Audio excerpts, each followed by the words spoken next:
What if I told you that your local federal MP earns $239,000 a year, and that they are legally required to show up to work for just 67 days of that year? Not 67 hours a week. 67 days a year. That works out to around $3,500 per day, sitting in a room, debating things that often don't change.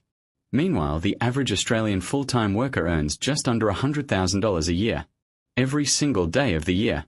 In this video we are going to look at the numbers, all of them, federal, state, and local. And then we are going to ask a very simple question. Is this fair? Let's start at the top. As of July 2025, a backbench federal MP, that's the basic entry-level politician, no special role, just a member of parliament, earns $239,270 per year. That is the 6th highest parliamentary salary in the world. Australia, 6th in the world, ahead of Canada, ahead of the UK, ahead of Japan. The Prime Minister earns $622,110 per year. Now, Australian Parliament sits for approximately 14 to 20 weeks per year. That averages out to around 67 sitting days. Each sitting day runs around 11 hours. So a backbench MP works approximately 737 hours inside Parliament per year. 737 hours. At $239,000, that works out to $324 per hour, just for the sitting days. And yes, MPs do work outside of sitting days. They hold electorate offices. They attend community events. They do media. We'll come to that, but the base salary is set against a standard that no ordinary Australian worker is held to. The salary is only part of the story. On top of their base pay, federal MPs receive an electorate allowance of at least $32,000 per year. They receive a fully maintained private vehicle or an allowance in lieu. They receive reimbursement of residential phone and internet costs. They receive travel allowances for travel within Australia.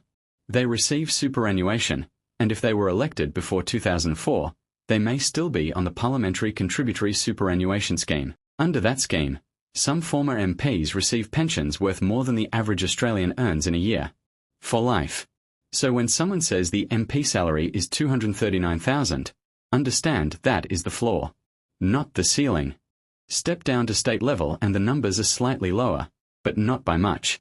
Here in Western Australia, a state MLA, a member of the Legislative Assembly, earns a base salary of $173,393 per year. The WA Salaries and Allowances Tribunal, the body that sets these figures, acknowledged in 2024 that WA MP salaries were the lowest of all states except Tasmania. And they still gave them a 4% raise.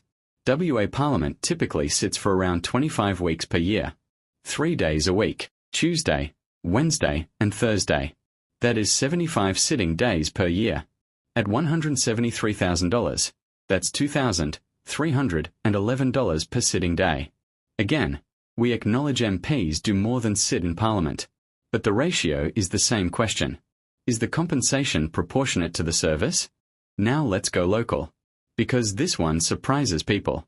Local government councillors in Australia are paid fees, not salaries, set by independent tribunals in each state. In Western Australia, a councillor on a metropolitan council can receive anywhere from $10,000 to over $40,000 per year in fees and allowances.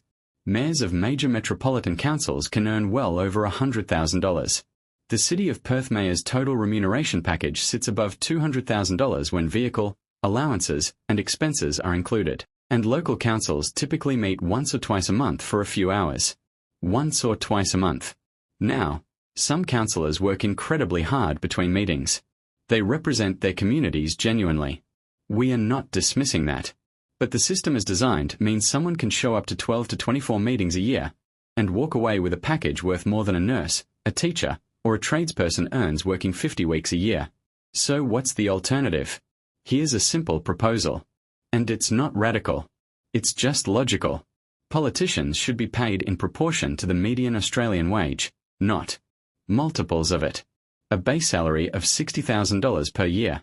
No exceptions for the backbench. For those who want full-time hours and full-time pay, there are ways to do that. Community service commitments. Working in schools. Volunteering in hospitals. supplementing hours in roles that actually need more people. A politician working a partial week at a Coles or a Woolworths, a hospital, or a school, genuinely earning their full-time salary, would understand what the average Australian actually faces. They'd make better decisions for it. Senior roles like ministers and the Prime Minister, fine, pay them more. That's a full-time, high-stakes job. But a backbench MP earning $239,000 to show up to Parliament 67 days a year? That's not a salary. That's a reward. And Australians are no longer convinced they're getting what they paid for.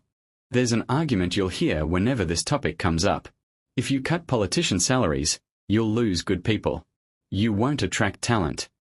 Let's think about that for a moment. Because what that argument is actually saying is this: the only way to get talented people into public service is to pay them $250,000. And if that's true, what does that tell you about the people currently in those seats? History's most effective political figures weren't there for the money. They were there because they believed in something. They came from communities. They understood struggle. They wanted to fix things. The moment you attach a $239,000 salary to a seat in Parliament, you don't attract the best people. You attract the most ambitious people. And those are not always the same thing. A $60,000 salary still puts a politician above the Australian median wage. It is still a livable, respectable income. It would not deter someone who genuinely wants to serve their community. But it would deter someone who is there to build a career, to network, to position themselves for a board seat or a lobbying role when they leave. And that's exactly the point. Lower the salary, and you lower the incentive for the wrong people to be there. The person who walks into Parliament on $60,000 a year, when they could be earning more elsewhere, that person is there because they believe in something. That is the politician Australia actually needs. And right now, the system is designed to keep them out. There's one more thing we need to talk about. Australia is one of only a handful of countries in the world that legally forces its citizens to vote. Not encourages. Not incentivizes. Forces. If you don't show up on election day, you get fined. Now ask yourself this. In a genuine democracy, why would you need to force people to participate? The answer is uncomfortable. Because when people feel disconnected from the system, when they look at a ballot paper and see $239,000 earners who have never worked a trade, never struggled to pay rent, never queued at Centrelink, they don't feel represented. They feel hostility. And you cannot legislate your way out of that hostility with a fine. Mandatory voting doesn't fix a broken system. It just forces people to interact with it, whether they trust it or not. Countries like the United Kingdom, Canada, New Zealand, and the United States, none of them have mandatory voting. And in those countries, when voter turnout is high, it's because people actually want to be there. Because they feel something is at stake. Because they believe their vote connects to a real human being who understands their life. That is the point of democracy. Connection. Representation. Trust. Now imagine the alternative. Imagine a parliament where every member earns a salary close to the people they represent. Where the person standing for your local seat actually understands what $60,000 a year feels like. Where they've worked alongside you. In a hospital, a supermarket, a school, a workshop. You wouldn't need to be forced to vote for that person. You'd want to. Because for the first time, they'd actually be one of you. Remove the financial incentive for the wrong people to seek power, and you remove the hostility that makes people want to stay home on election day. Fix the system, and the participation fixes itself. Mandatory voting isn't a sign of a healthy democracy. It's a sign that the democracy has forgotten who it's supposed to serve. The numbers in this video are publicly available. They come directly from the Australian Remuneration Tribunal, the WA Salaries and Allowances Tribunal, and official parliamentary records. This isn't a partisan issue. Politicians on both sides of the aisle vote for their own pay rises. Both sides benefit from a system they themselves designed. If you think this needs to change, share this video. Talk about it. Ask your local MP directly what they think they're worth. And if you want to see more videos like this, hit subscribe. Next video we are looking at government contracts, where your tax money actually goes. You're going to want to see that one. See you then.